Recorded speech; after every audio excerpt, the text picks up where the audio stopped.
Bung Roma bicara tafsir, ditanggapi Ustadz Adi Hidayat. Dari Al-Ahzab 28-33 ini jadi jelas bahwa Ahlul Bait itu pertama adalah orang rumah Nabi. Ada satu hadis mengatakan bahwa Nabi SAW menyebutkan yang namanya Ali, Fatimah, Hasan dan Husain radhiyallahu anhum ini Ahlul Baitku.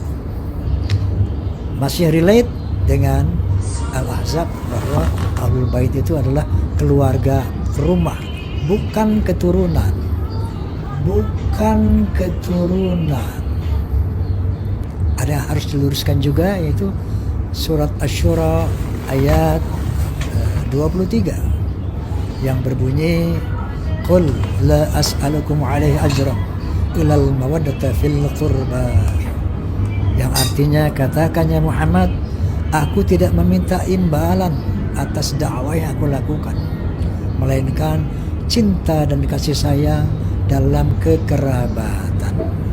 Bahwa ilal mawaddata fil qurba artinya adalah kecuali cinta dan kasih sayang dalam kekeluargaan, dalam kekerabatan, bukan cinta kepada keluargaku, bukan cinta kepada keluargaku. Mari kita lihat bagaimana komentar para ahli tafsir surah ke-42 Asy-Syura di ayat ke-23. At-Tafsir Al-Kabir karya Al-Imam Fakhrul Razi. Illal mawaddata fil qurba, yang dimaksud al-mawaddah fil qurba, kecintaan kepada kekerabatan. Beliau simpulkan itu ada 3. Bisa umatnya, ya, seluruh umat beliau yang mengikuti seluruh tuntunan Rasulullah SAW dengan benar. Tafsiran kedua diartikan pula dengan sahabat-sahabat Rasulullah SAW. Nah, tapi yang paling menarik ada yang ketiga, dan ini menempati level yang tertinggi, yaitu langsung keluarga besar keturunan Rasulullah SAW.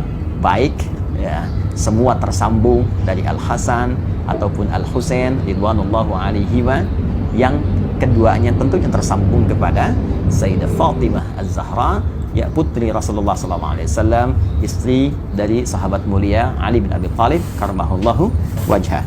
Pemilik tafsir Al-Kasyaf Az-Zamakhsyari menyampaikan satu riwayat, annahu lamma nazalat hadhil ayah, tatkala turunnya ayat ini, illal mawaddata fil qurba, kemudian kila, dikatakan kepada Rasulullah SAW, ya Rasulullah, wa ya Rasulullah, man qarabatuka haula'il ladzina wajabat alaina mawaddatuhum. Ditanyakan kepada Rasulullah ketika ayat itu turun, ya Rasulullah, siapakah yang dimaksud kerabatmu itu yang wajib bagi kami ini menyayangi mereka, mencintai mereka? Maka apa jawab Nabi? Faqala Ali wa Fatimah wabnahuma, fathabata anna haula'il arba'ah aqarib an-nabi sallallahu alaihi wasallam, adalah Ali, Fatimah, dan putra dari keduanya, dan tentunya ini mencakup keturunan-keturunan dari mereka. Maka Al-Imam Fakhrul Razi, ya, mengomentari kalimat riwayat tadi, mengatakan maka dengan tetapnya keterangan ini, mereka keturunan Nabi langsung dari Ali, Fatimah, Al-Hasan, Al-Husain, ini harus menempati porsi tertinggi dari nilai kasih, cinta, perhatian, tak boleh disakiti, dari 3 golongan yang tadi disebutkan. Bahkan Imam Fakhrul Razi langsung mengomentari, bahkan ini kita bisa dapati beberapa petunjuk, kata beliau. Di antara petunjuknya, la syakka anna Nabiyya sallallahu alaihi wasallam kana yuhibbu Fatimata alaihi salam, qala sallallahu alaihi wasallam, Fatimatu bid'atu minni, ya, Fatimatu bid'atun minni yu'dhini ma yu'dhiha. Fatimah itu belahan diriku, belahan jiwaku. Siapa yang menyakitinya? Dia telah menyakitiku. Siapa yang menyakitinya? Dia telah menyakitiku. Dan bukankah keturunan dari Fatimah Az-Zahra belahan dari jiwa beliau juga? Bukankah Al-Hasan putra beliau, Al-Husain putra beliau? Tentu itu belahan jiwanya. Dan keturunan dari Al-Hasan, keturunan dari Al-Husain, para sayyid, syarif yang mendapatkan cinta, yang dicintai, itu keturunan langsung yang terurut nasabnya kepada Sayyidah Fatimah Az-Zahra. Dan ketika menjadi belahan jiwa Sayyidah Fatimah, maka menjadi belahan jiwa Rasulullah SAW. Karena itulah saking tingginya derajat mencintai keluarga besar ini pada level yang pertama, sampai dijadikan doa dalam tasyahhud, Allahumma shalli ala Muhammad wa ala ali Muhammad. Ada juga penguat di tafsir Ibnu Katsir. Ini dalil dari Ibnu Katsir yang menguatkan bukan hanya Fatimah radhiyallahu taala anha, Ali bin Abi Thalib, dan putra keduanya itu Al Hasan Al Husain. Tidak dicukupkan mawaddah al-qurba fil qurba pada keempatnya. Nah, di antara buktinya apa yang disampaikan oleh Imam Ibnu Katsir dalam tafsirnya, tafsir Al-Qur'anil Azim. Ia berkata, "Lamma ji'a bi Ali bin Husain asyara." Tatkala Ali bin Husain ditawan, maka kemudian dia dibawa ke gerbang kota Dimashq. Berdirilah seorang laki-laki dari masyarakat Syam. Faqala, dia berkata, "Alhamdulillahilladzi qatalakum wasta'salakum wa qata'a qarnil fitnah." Segala puji bagi Allah Subhanahu wa taala yang telah menghancurkan kalian dan memutus fitnah di zamanku ini. Nah, jadi dia merasa bahwa dengan ditawannya keluarga besar Nabi, termasuk di dalamnya Ali bin Husain radhiyallahu taala anhu, dia menyimpulkan, nah ini sumber fitnah. Dia menyakiti, dia menuduh bahwa ini bagian dari keluarga Nabi, keturunan Nabi ini fitnah pada saat itu yang menyebabkan banyak persoalan-persoalan, banyak kericuhan-kericuhan, banyak kesemrawutan-kesemrawutan, banyak pertikaian-pertikaian. Maka dia menyimpulkan ini dengan ditangkapnya, ditawannya orang ini, keturunan Nabi SAW, dengan kalimat yang tak pantas tadi, ya saya nggak berani menerjemahkan dengan yang lebih kasar, ya, yang sesuai dengan apa yang dia katakan tadi. Saya mungkin katakan yang telah menangkap dia, ya. Kemudian dan menghilangkan fitnah di zamanku ini.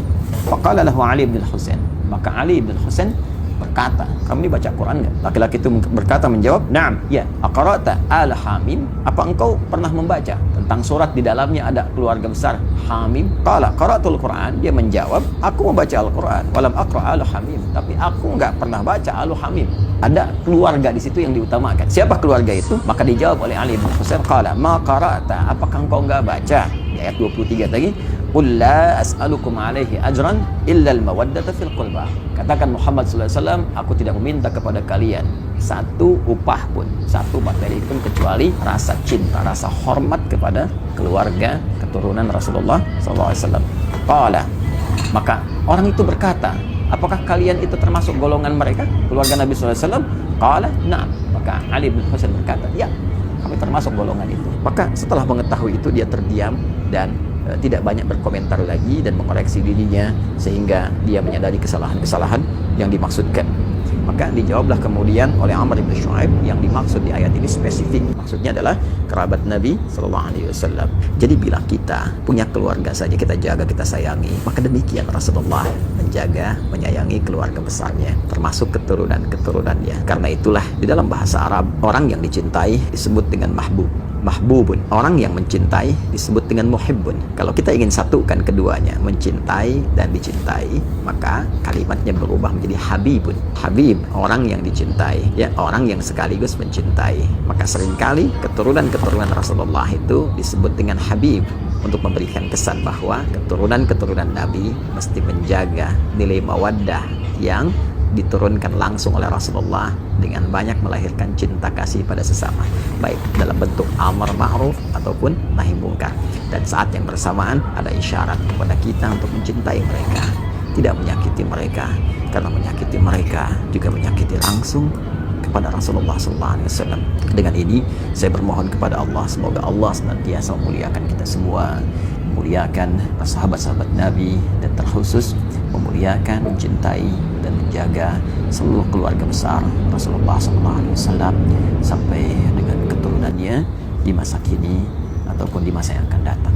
Saya pun memohon maaf jika dalam setiap tutur perilaku ada tindakan-tindakan yang boleh jadi menyakiti keluarga besar Rasulullah SAW, dan semoga maaf Anda, kasih sayang Anda menjadikan peluang yang terbuka bagi saya untuk berjumpa dengan Rasulullah SAW dalam keadaan yang gembira bersama Anda semua dalam naungan ridha.